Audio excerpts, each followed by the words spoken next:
কথা কাহিনীৰ গল্প কথা শিতানত আজি আপোনালোকক শুনাবলৈ লৈছোঁ এটি গল্প যাৰ নাম হৈছে খৰাপাতৰ উচুপনি। গল্পকাৰ পূৰবী চক্ৰৱৰ্তী সুত।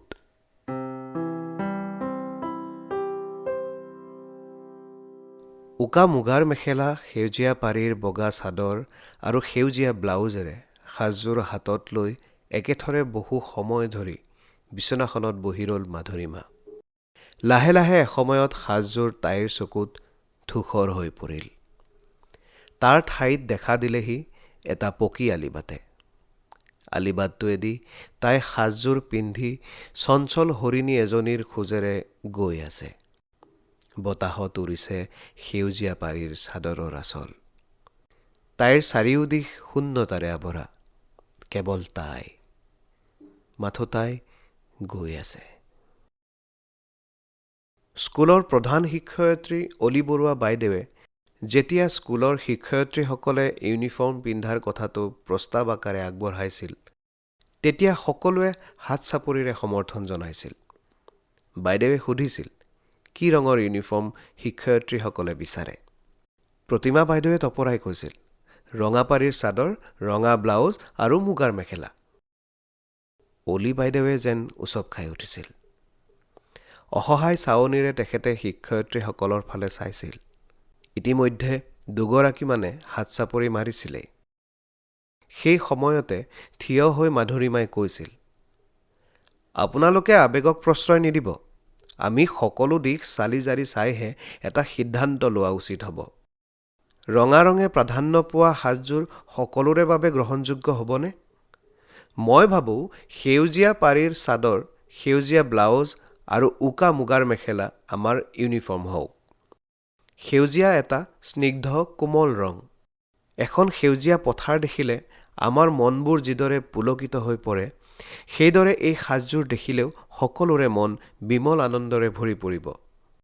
সেইবাৰ হাত চাপৰিৰে ৰজন জনাই গৈছিল চৌদিশ। অলি বাইদেউৰ কৃতজ্ঞতা ভৰা চাৱনিয়ে তাইৰ চেতনাক স্পৰ্শ কৰি গৈছিল। চাকৰিত যোগদান কৰাৰ পৰাই তাই উকা সেওঁতাৰ অলি বাইদেউক সদায় পাতল ৰঙৰ বা শুভ্ৰ সাজ পোছাক পৰিধান কৰা দেখি আহিছে।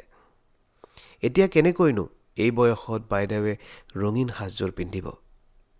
সিহঁতৰ ষ্টাফত পুৰুষ সহকৰ্মীকেইজন আৰু অলি বাইদেউক বাদ দি বাকীসকলৰ ৰঙা ৰঙৰ সাজ পিন্ধাত আপত্তিৰ প্ৰশ্নই নাছিল। শেষত সেউজীয়া ৰঙেৰে সংপৃক্ত সাজযোৰ পিন্ধিবলৈ অলি বাইদেউ হাঁহি মুখেৰে সন্মত হ'লত আটাইৰে মন আনন্দত আপ্লুত হৈছিল। এনেদৰেই আৰম্ভ হৈছিল সিহঁতে স্কুললৈ ইউনিফৰ্ম পিন্ধি যোৱাৰ পৰম্পৰা। মাধুৰীমা যেন পুনৰ স্কুল কলেজৰ দিনবোৰলৈ উভতি গৈছিল। আগতে দেওবাৰে চাদৰত ভাতৰ মাৰ দি ভনীয়েক সাগৰিকাৰ সৈতে লগ লাগি টনাটনি কৰি চাদৰবোৰ সমান কৰিছিল।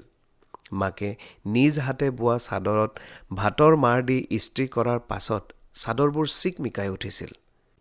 স্কুলৰ পৰা আহি ৰ'দত সামান্য মেলি দি পুনৰ জাপি গাৰুৰ তলত ভৰাই থৈছিল।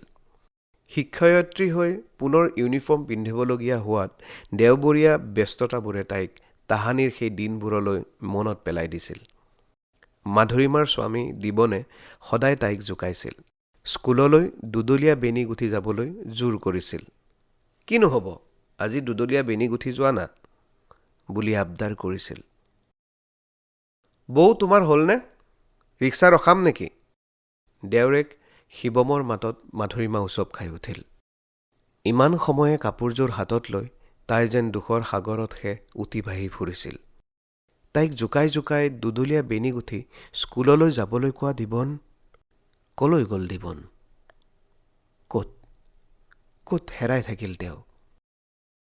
উজাই অহা কান্দোনটো হেঁচা মাৰি ধৰি অস্ফুট মাতেৰে মাধুৰীমাই ক'লে, মই আজি আৰু নাযাওঁ শিৱম, তুমি মধুকণক চাবা।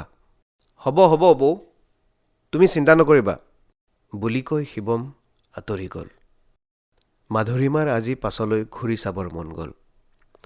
আলফুলে কাকো অকণো আমনি নকৰাকৈ তাই স্মৃতিৰ ফুলনিখনত বিচৰণ কৰিব খুজিলে। এপাহ এপাহকৈ স্মৃতিৰ ফুলবোৰ বুটলি আনি মনৰ কৰণীটোত ভৰাব খুজিলে তাই। কিমান দিনৰ কথানো, সৌ সিদিনাৰ যেনহে লাগে তাইৰ।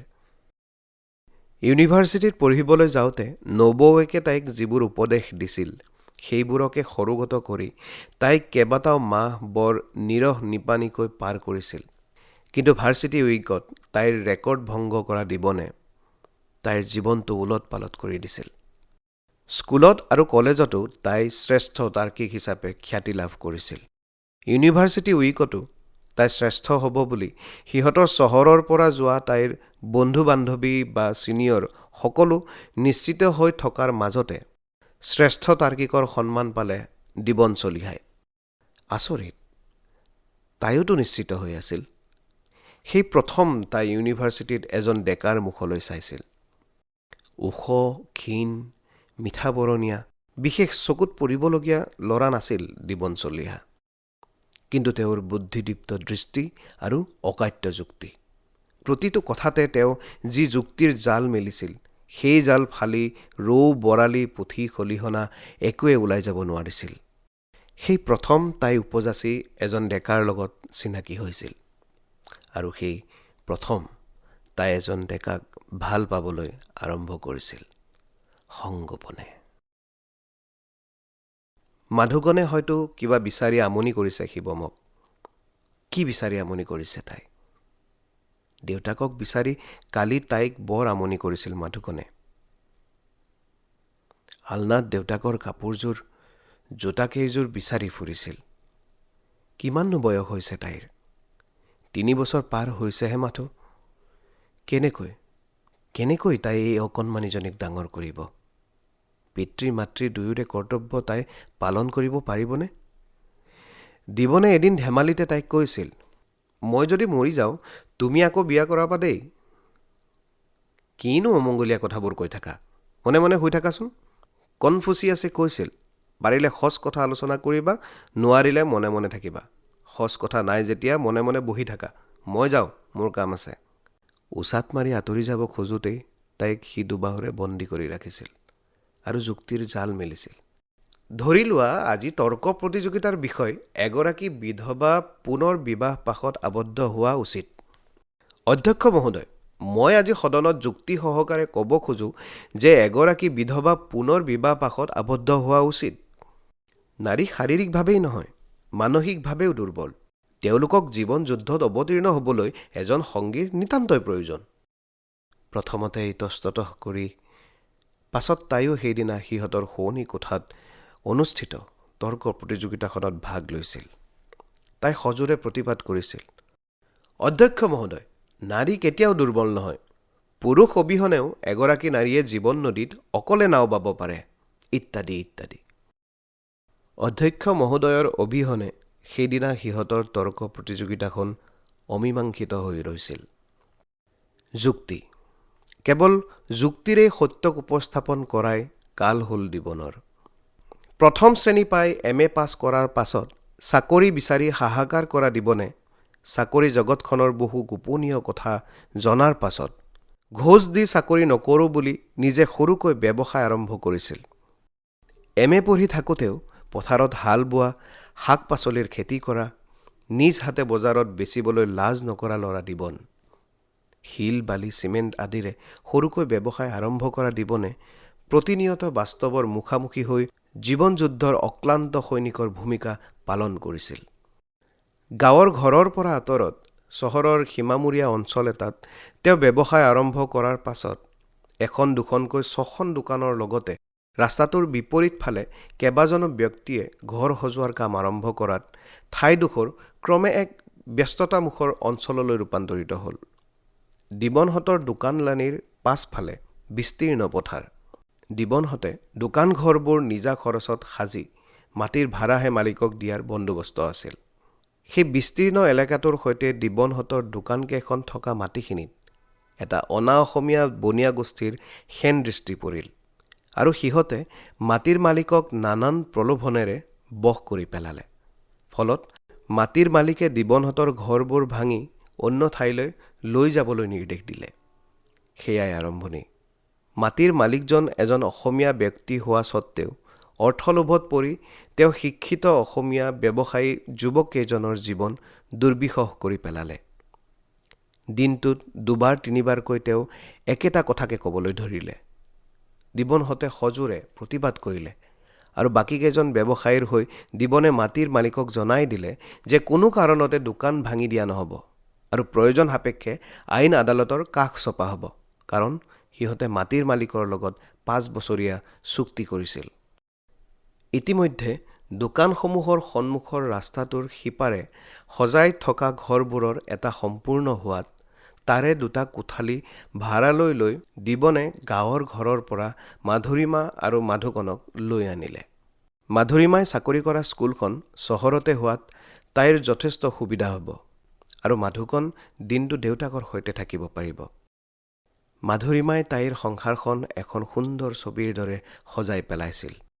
সন্মুখৰ বাৰাণ্ডাখনতে আৰ-বেৰ দি তাই বহা কোঠা কৰিছিল। শোৱনি কোঠাটো তাই বৰ হেঁপাহেৰে সজাইছিল।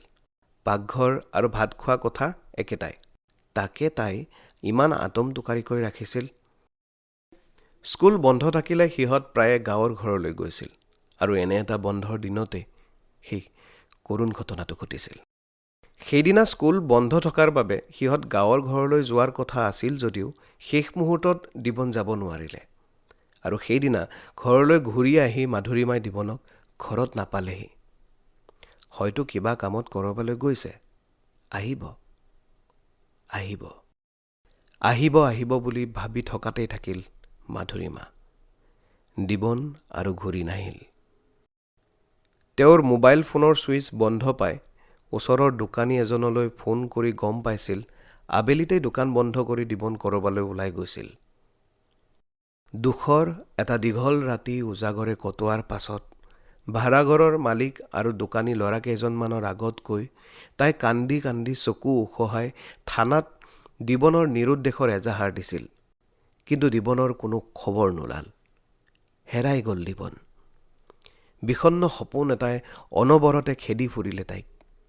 3 দিনৰ পাছত খবৰ আহিল চহৰৰ পৰা বহু দূৰৰ এখন হাবিতলীয়া ঠাইত দিবনৰ বাইকখন পৰিত্যক্ত অৱস্থাত পোৱা গৈছে আৰু হাবিখনৰ কিছু ভিতৰত দিবনৰ মৃতদেহ। মৌন হ'ল এটা প্ৰতিবাদী কণ্ঠ। মাধুৰীমাই কান্দি কান্দি পুলিচৰ আগত কৈছিল সেই অনা অসমীয়া বনিয়া গোষ্ঠীটোৰ কথা। দোকানঘৰৰ মালিকজনক পুলিচে আগতেই সোধা পোছা কৰিছিল, কিন্তু ৰহস্যজনকভাৱে ঘটনাটো সিমানতে গাপ দি থোৱা হ'ল। এডাল দুডালকৈ কুটা কঢ়িয়াই টুকুৰা চৰাইৰ বাঁহটোৰ দৰে সজা তাইৰ ঘৰখন উকা হৈ গ'ল। দুখৰ ভৰত তাইৰ বুকুখন দোঁ খাই পৰিল। মাথো মুঠি মুঠিকৈ তাই বুটলিলে তাইৰ সপোন পুৰি যোৱা ছাইবোৰ। সোঁৱৰণিৰ ছাঁত বিচাৰি ল'লে তাইৰ মীনা কৰা আশাবোৰ। যোৱা এমাহে তাইৰ শাহুৱেক, দেউৰেক শিৱম আৰু মাকে তাইক আৱৰি সামৰি ধৰি আছে। আজি তাই চাকৰিত যোগদান কৰাৰ কথা। সেউজীয়া ৰঙেৰে ভৰা সিহঁতৰ ইউনিফৰ্মযোৰ হাতত লৈ তাই বহু কথাই ভাবিলে। অলি বাইদেৱে কৈছিল, তুমি বৰ সুন্দৰ ৰং এটা নিৰ্বাচন কৰিলা মাধুৰীমা। সেউজীয়া ৰংটো শান্ত আৰু সৌম্যৰ প্ৰতীক। সকলোৱে পিন্ধিব পাৰে বিনা দ্বিধাই। কিন্তু তাইতো নোৱাৰে। বসন্তকালৰ সেউজবুলীয়া সপোনবোৰ তাইৰ বাবে এতিয়া হেমন্তকালৰ হালধীয়া সৰাপাত। তাই কাপোৰযোৰ সামৰি আলমাৰিত ভৰাই থলে আৰু তাৰ ঠাইত উলিয়াই ল'লে এযোৰ শুভ্ৰ পোছাক। ক'তো এটাও আন ৰঙৰ বিন্দু নথকা এযোৰ শুভ্ৰতাৰে ভৰা পোছাক। কাইলৈ তাই স্কুললৈ এইযোৰ পিন্ধি যাব আৰু অলি বাইদেউক ক'ব, মোক অন্ততঃ এটা বছৰ এই শুভ্ৰ পোছাকযোৰ পিন্ধিবলৈ অনুমতি দিয়ক বাইদেউ। পকা আঙঠাৰ দৰে দগমগকৈ মোৰ বুকুত জ্বলি থকা দুখৰ জুইকুৰা ঢাকি ৰাখিবলৈ মোক অন্ততঃ এটা বছৰ এই শুভ্ৰ পোছাকযোৰ পিন্ধিবলৈ অনুমতি দিয়ক বাইদেউ। পকা আঙঠাৰ দৰে দগমগকৈ মোৰ বুকুত জ্বলি থকা দুখৰ জুইকুৰা ঢাকি ৰাখিবলৈ মোক শুভ্ৰ আৱৰণৰ বৰ প্ৰয়োজন। দিবনৰ প্ৰতি থকা মোৰ প্ৰেমক প্ৰতিনিয়ত উপলব্ধি কৰিবলৈ মোক এই শুভ্ৰ পোছাকযোৰৰ বৰ প্ৰয়োজন। আপুনি মোক অনুমতি দিয়ক অলি বাইদেউ। শুভ্ৰ পোচাকযোৰ বুকুত সাৱটি মাধুৰীমাই সজোৰে কান্দি উঠিল।